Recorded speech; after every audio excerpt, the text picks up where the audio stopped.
Então, pessoal, agora eu vou revisar o conteúdo do DynamoDB para a certificação AWS Certified Developer Associate. Então, então vamos lá. Tem um conteúdo aqui do curso que eu estou acompanhando e também eu vou abrir aqui questões para ir respondendo conforme eu vou avançando aqui no curso. Então vamos lá. DynamoDB. DynamoDB é um banco de dados serverless.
Vou entrar aqui no quiz do DynamoDB.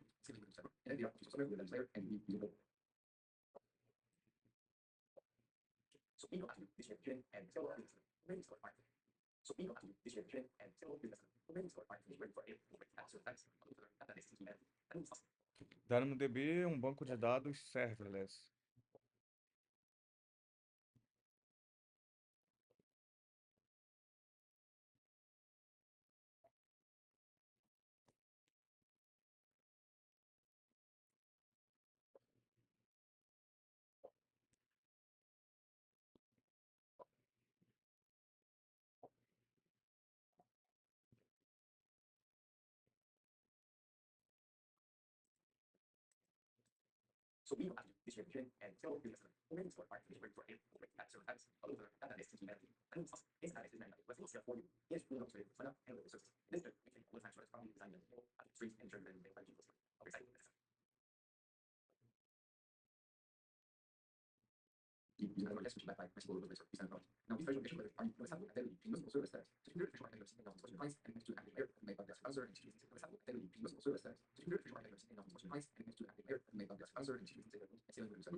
O DynamoDB é um banco de dados NoSQL, ele é escalável e ele é serverless. Tá certo essas informações?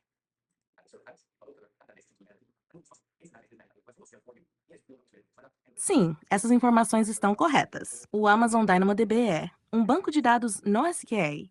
Ele é orientado a documentos e chave-valor, projetado para alto desempenho e baixa latência. Escalável, oferece escalabilidade automática, podendo lidar com milhões de requisições por segundo, distribuindo carga de forma transparente. Serverless. Você não precisa gerenciar servidores, pois a AWS cuida da infraestrutura, garantindo disponibilidade e desempenho sob demanda. Além disso, o DynamoDB suporta Provision Mode, com capacidade configurável, e On Demand Mode, escala automaticamente com base na carga.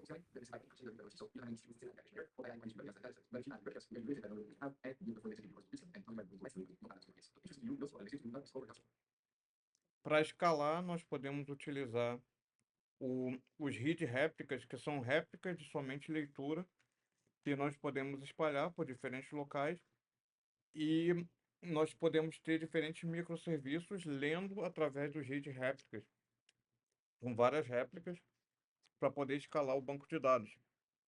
Mas dessa forma, continua tendo um único local para gravação. E as réplicas são para leitura. Isso é o read réplica.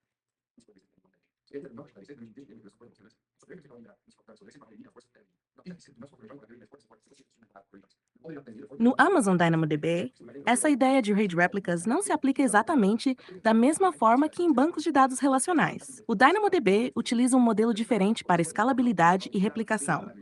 Replicação multirregião com Global Tables. Em vez de RAID réplicas tradicionais, o DynamoDB oferece Global Tables, que permitem replicação ativa-ativa em múltiplas regiões. Isso Bancos não significa que relacionais tanto leitura quanto são bancos escrita de dados podem como ser feitas em MongoDB diferentes e regiões, DynamoDB. garantindo baixa Então, latência DynamoDB e é um alta não relacional. disponibilidade. No Escalabilidade SQL, automática. não O DynamoDB já suporta escala drag automaticamente a joins leitura e escrita sem ou necessidade de tem réplicas runtime manuais. Ele limitado. gerencia a carga, distribuindo as requisições Todos os entre dados múltiplos necessários para nós uma na query AWS. estão Provision presentes em Throughput um and on MongoDB. demand. Bancos de O dados DynamoDB NoSQL permite não configurar a performam capacidade de leitura e aggregations como escrita SAML, conforme necessário, AVG, sem precisar criar e o réplicas banco de para dados aumentar a NoSQL eles escalabilidade. Se a escalam intenção for distribuir horizontalmente. apenas a leitura, o DynamoDB permite Não tem caching com certo ou DAX, errado para DynamoDB NoSQL ou Accelerator, que SQL, reduz a eles latência de leituras apenas frequentes sem precisar de réplicas adicionais. requerem Então, a afirmação modelar os está dados de forma parcialmente correta diferente no conceito geral de e pensar escalabilidade, sobre mas no DynamoDB, o as mecanismo queries adequado usuais para a sobre leitura isso. distribuída seria DAX Não é ou isso, Global ChatGPT? Tables, em vez de read réplicas tradicionais.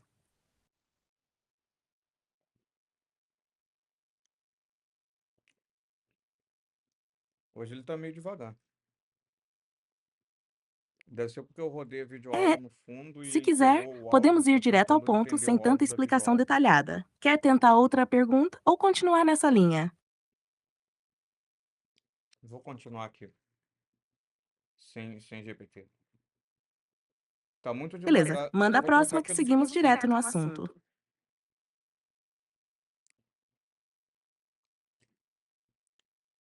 Resume o que é o DynamoDB.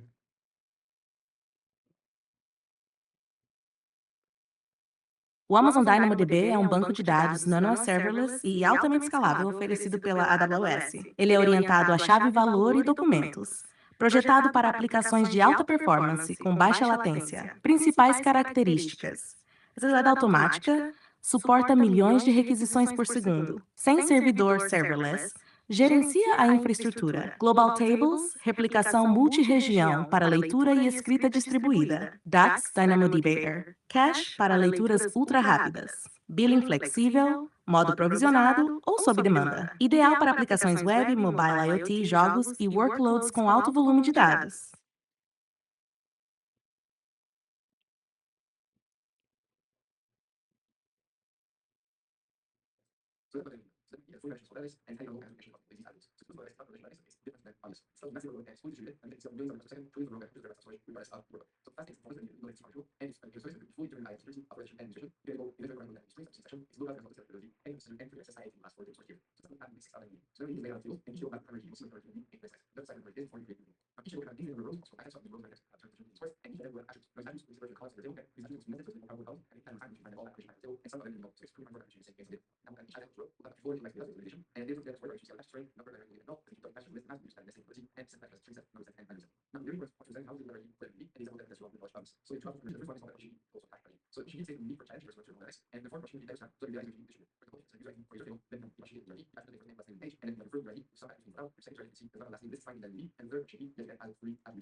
No DynamoDB, no lugar da chave primária, nós temos o conceito de partition keys. Explica como que o partition keys funciona no DynamoDB e qual a diferença entre o partition key e a primary key.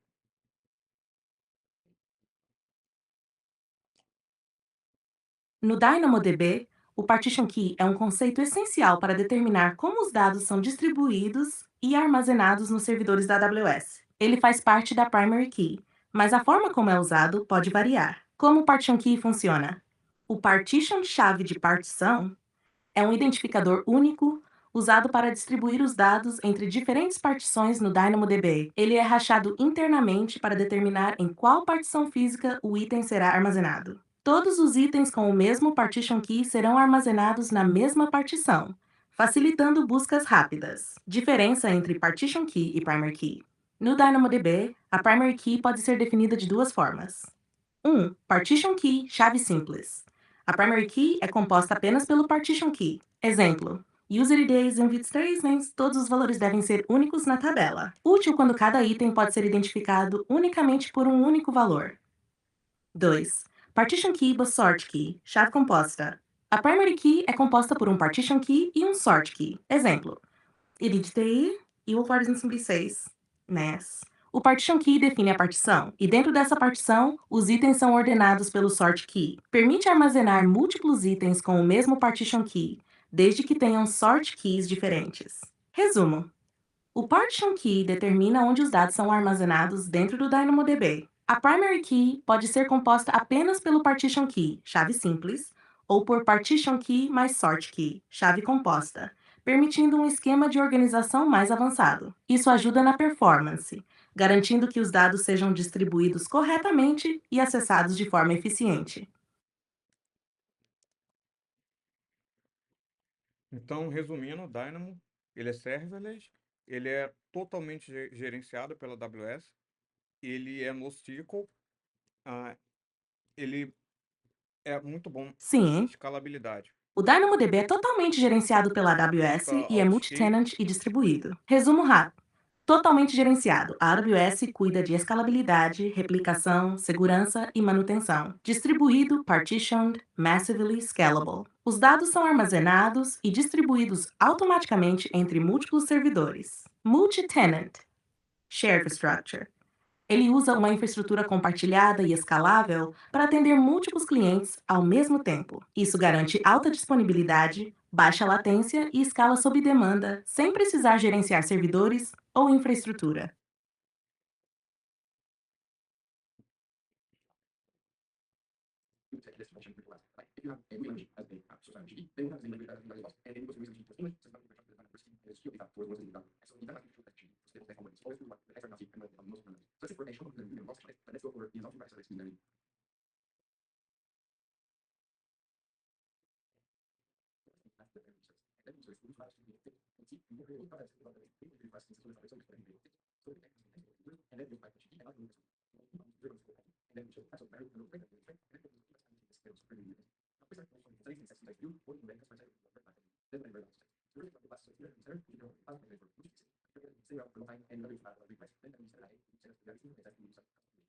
Aqui está uma versão mais envolvente para sua audiência no YouTube. Se você curtiu esse vídeo, não esqueça de deixar o like, se inscrever no canal e compartilhar com seus amigos. Isso ajuda muito e me motiva a trazer mais conteúdo para você. Se quiser algo mais personalizado ou com um tom diferente, me avise. Não entendi de onde o ChatGPT tirou isso.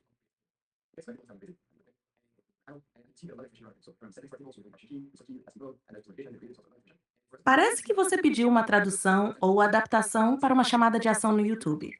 Então, reformulei de forma mais envolvente. Se você quiser a frase original, aqui está. Se você gostou deste vídeo, curta, inscreva-se e compartilhe com seus amigos. Se precisar de outro tom ou estilo, me avise. Não foi isso que eu pedi. O ChatGPT tá inventando coisas.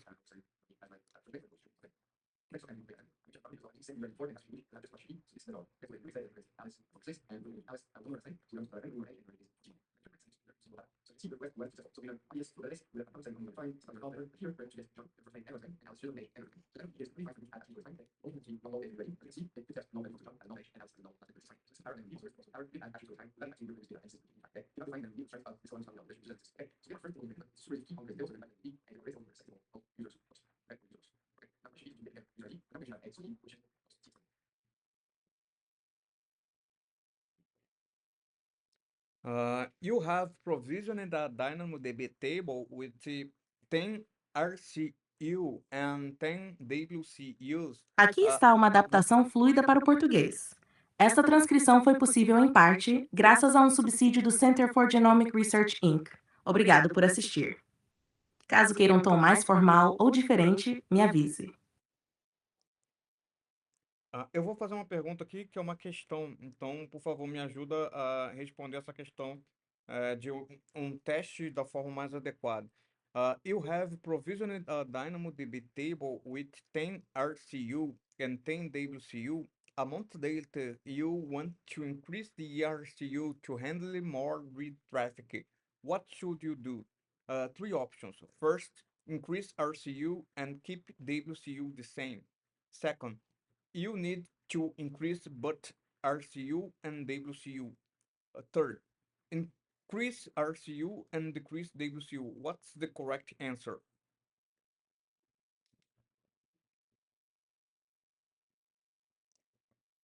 A resposta é tá with Skimivisselman. Explicação. Add Capacity Units são usados para leituras e VU, Write Capacity Units para gravações.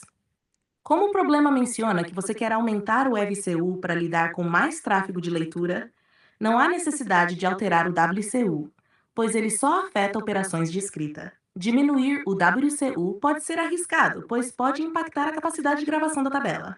Portanto, a opção correta é aumentar o RCU e manter o VCU mesmo.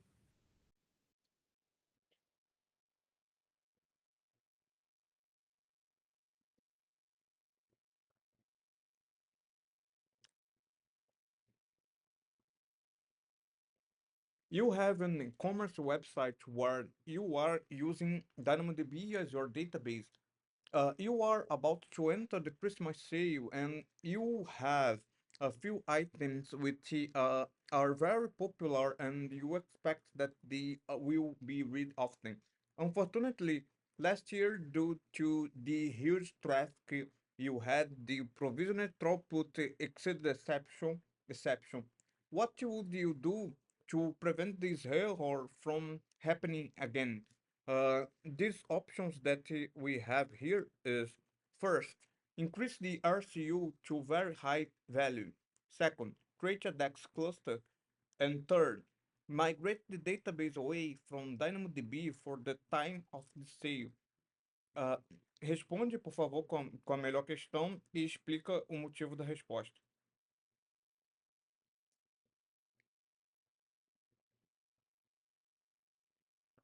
The correct answer is create a DAX cluster. Explanation.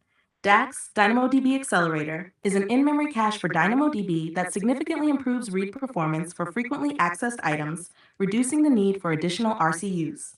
Increasing RCU to a very high value is inefficient and costly, as it may lead to unnecessary expenses when traffic normalizes after the sale. Migrating the database away from DynamoDB just for the sale period is impractical, complex, and unnecessary when DynamoDB already offers built-in solutions like DAX for handling high read loads. Using DAX ensures faster reads while keeping costs optimized, making it the best option for handling seasonal traffic spikes.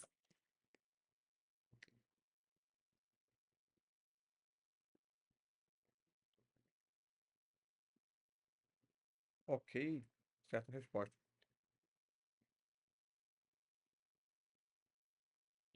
You're welcome. If you need more help, just ask. Good luck with your test. You have developed a mobile application that uses DynamoDB as its data store.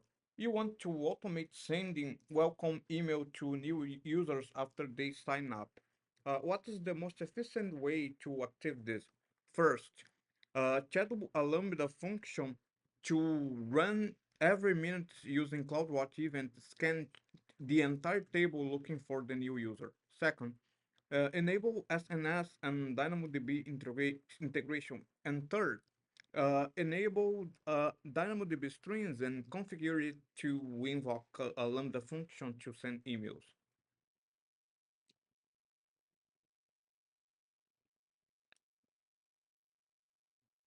The correct answer is enable DynamoDB streams and configure it to invoke a Lambda function to send emails. Explanation: DynamoDB Streams captures changes, inserts, updates, deletes in real time. When a new user signs up, i.e., a new item is inserted in the table, DynamoDB Streams can trigger a Lambda function. The Lambda function processes the event and sends a welcome email. Why not the other options? 1. Running a Lambda function every minute with CloudWatch to scan the entire table is inefficient and expensive, as it performs a full table scan instead of reacting to changes in real time. 2. Enabling SNS and DynamoDB integration doesn't automatically trigger actions based on data changes. SNS is more suited for broadcasting messages to subscribers, not event-driven processing. Thus, DynamoDB Streams plus Lambda is the most efficient and real-time solution.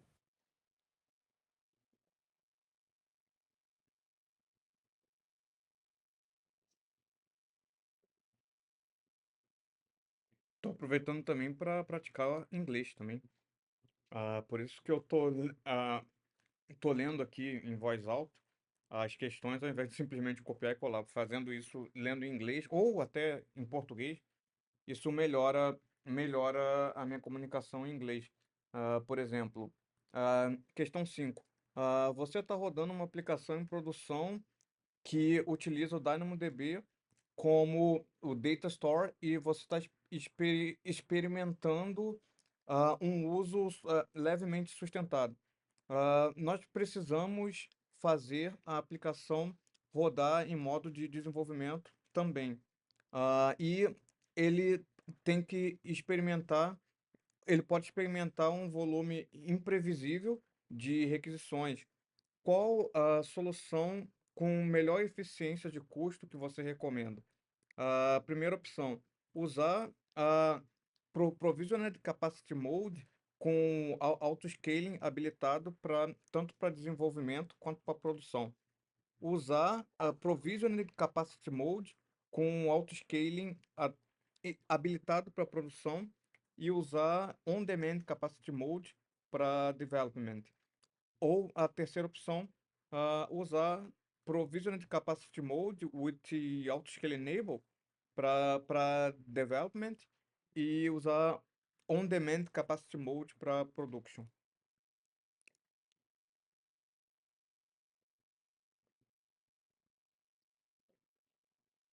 A resposta correta é usar o Provisioned Capacity Mode com autoscaling habilitado para produção e usar o On-Demand Capacity Mode para desenvolvimento. Explicação: Provisioned Capacity Mode mais autoscaling para produção. Melhor para cargas previsíveis, pois permite definir um throughput fixo e ajustar automaticamente conforme a demanda. Evita custos desnecessários em períodos de baixa demanda. On-Demand Capacity Mode para desenvolvimento.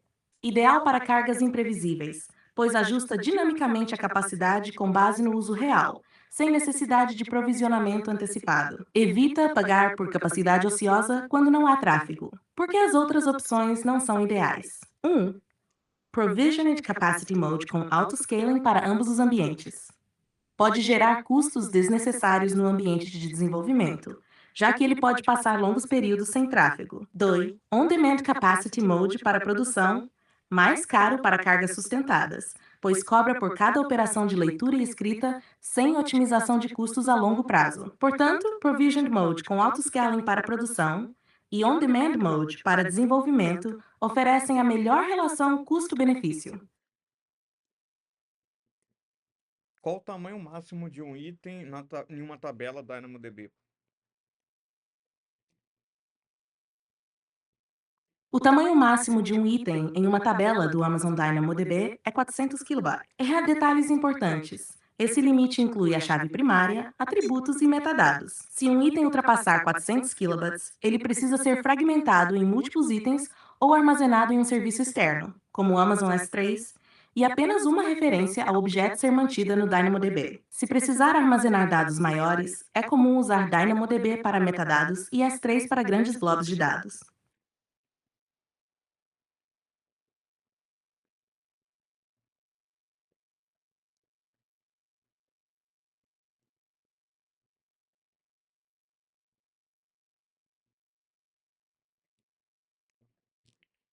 You have to take the decision de usar o DynamoDB como banco de dados para blog posts, para um site de blog posts, quando você está projetando a tabela de posts de blog.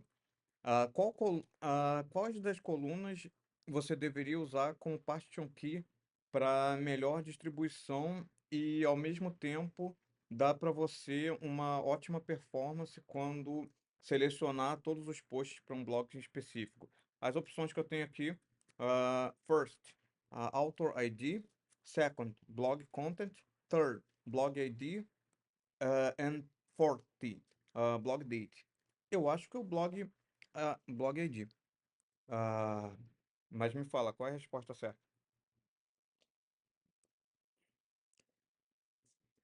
Sim, você está certo.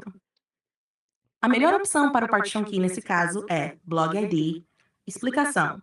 O Partition Key no DynamoDB deve garantir distribuição uniforme dos dados e permitir consultas eficientes. Como você quer recuperar todos os posts de um blog específico, usar o Blog ID como Partition Key garante que todos os posts daquele blog fiquem na mesma partição, permitindo consultas rápidas. Por que não as outras opções? Autor ID agrupar posts por autor pode levar a hotspots, muitos acessos concentrados em poucos autores populares, prejudicando a escalabilidade. Blog Content.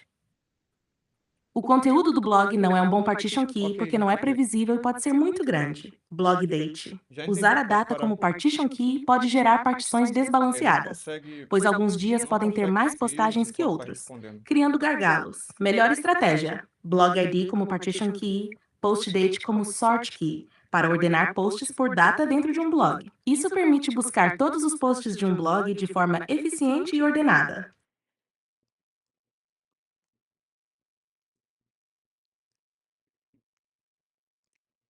Uma aplicação escreve 12 itens por segundo numa tabela DynamoDB e cada item tem 8 KB de tamanho.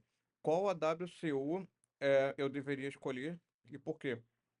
Qual tamanho? Qual número?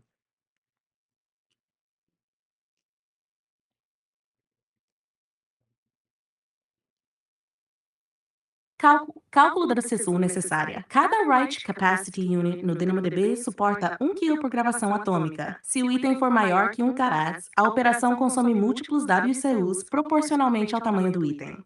Passo 1. Calcular o número de CUs por item. Cada item tem 8. Como 1 WCU suporta 1 kg, cada item consumirá 8 kg 8 WCUs por item. Passo 2. Calcular a total por segundo. A aplicação grava 12 itens por segundo. Em cada item some CUs. Total de WCUs necessárias. 12 itens segue, 8 ZUs por item, 96 CUs. A tabela precisa de 96 WCUs para suportar essa carga de escrita. Resumo. Tamanho do item 8 KB. WCU por item 8, itens por segundo 12, total de WCUs, 96 WCUs. Isso garante que todas as operações de gravação sejam processadas sem throttling. Repete novamente esse cálculo.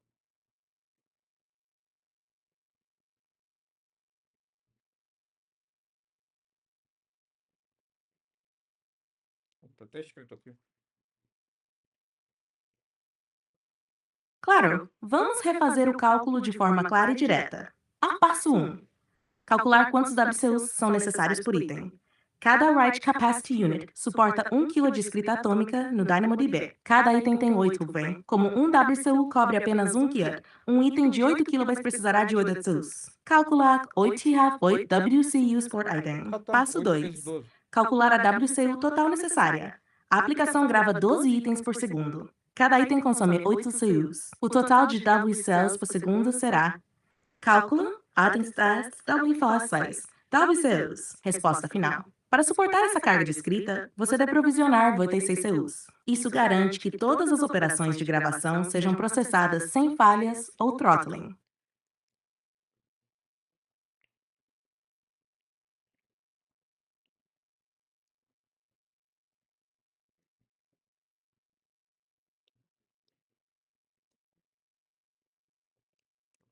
Uma aplicação está fazendo leituras fortemente consistentes de 10 itens por segundo, e cada item tem 10 KB de tamanho.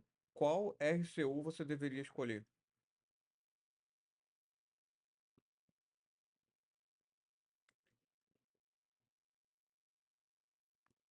Passo 1. Entender como o RCU funciona.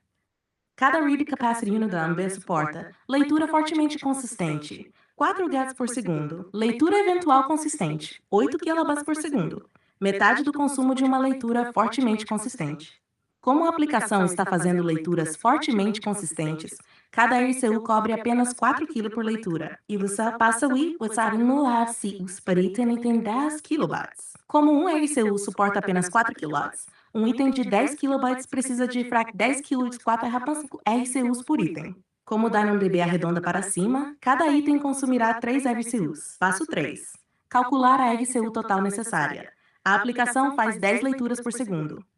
Cada leitura consome 3 RCUs. Total de RCUs por segundo. Cálculo text tag, RCUs, item, RCUs. Resposta final. A tabela precisa de 30 RCUs para suportar essa carga de leitura. Repete a explicação de novo, por favor. Claro, vamos repetir o cálculo de forma bem estruturada. Passo 1. Entender como o RCU funciona. No DynamoDB, cada Read Capacity Unit suporta leitura altamente consistente, 4 kB por leitura. Leitura eventual consistente, 8 kB por leitura, metade do consumo. Como a questão menciona leituras fortemente consistentes, usaremos 4 RCU no cálculo. Passo 2. Calcular RCUs por item. Cada item tem 10 kB. Como um RCU cobre apenas 4 kB, precisamos calcular quantos RCUs são necessários para ler um item de cálculo. 4,205 RCUs por item. Como o DynamoDB sempre arredonda para cima, cada item consumirá 3 RCUs. Passo 3. Calcular a RCU total necessária. A aplicação lê 10 itens por segundo. Cada item consome 3 RCUs. O total de RCUs necessários por segundo será cálculo 10 itens seguem RCUs por item, RCUs. Resposta final. A tabela precisa de 30 RCUs para suportar essa carga de leitura fortemente consistente. Uma aplicação fazendo consistência eventual lê 12 itens por segundo, e cada item tem 16 KB. Qual o RCU escolher nesse caso? Vamos calcular o número de RCUs necessários para essa aplicação. Passo 1. Entender como o RCU funciona. No DynamoDB, cada Read Capacity Unit suporta leitura fortemente consistente 4 kB por leitura, leitura eventual consistente 8 KB por leitura, consome metade de um RCU. Como a questão menciona consistência eventual, cada RCU cobre 8 kg por leitura. Passo 2. Calcular RCUs por item. Cada item tem 16 kB. Como um RCU cobre apenas 8 kW, precisamos calcular quantos RCUs são necessários para ler um item de 6 kB. Cálculo 8,5 RCUs por item. Passo 3. Calcular a RCU total necessária. A aplicação lê 12 itens por segundo. Cada item consome 12 RCUs. O total de RCUs necessários por segundo será cálculo 2 itens por second times the RCUs per provider, RCUs. Resposta final. A tabela precisa de 24 RCUs para suportar essa carga de leitura eventual consistente.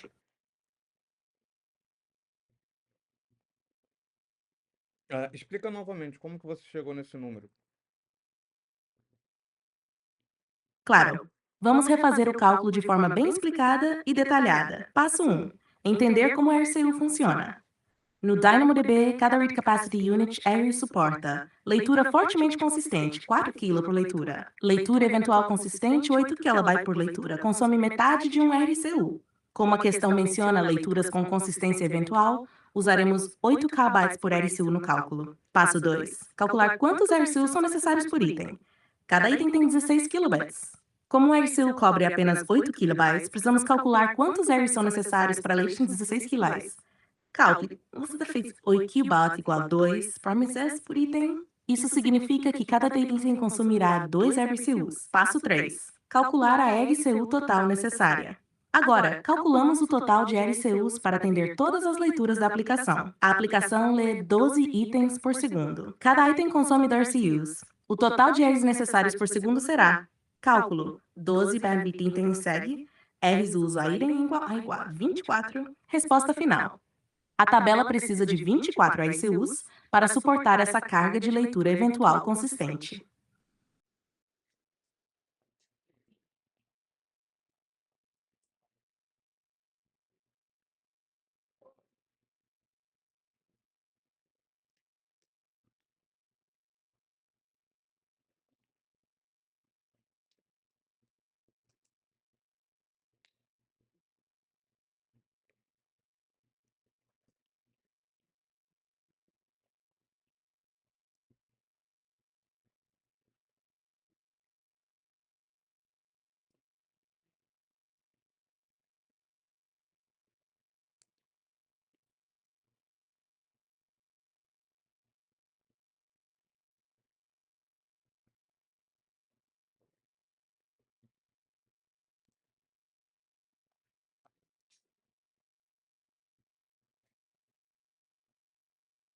Vou voltar aqui para o material do curso, que eu preciso saber não só as coisas cobradas nessa lista de questões.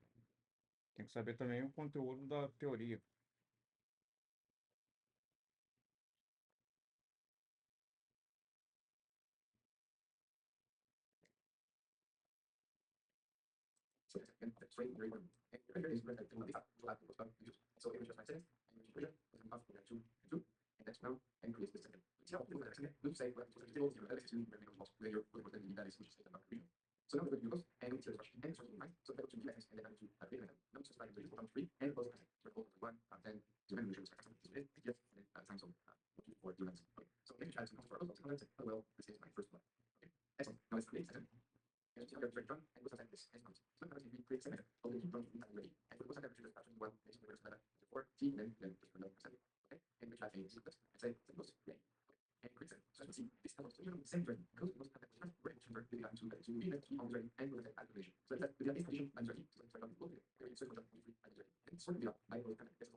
Então é isso, pessoal. Terminei a revisão do DynamoDB.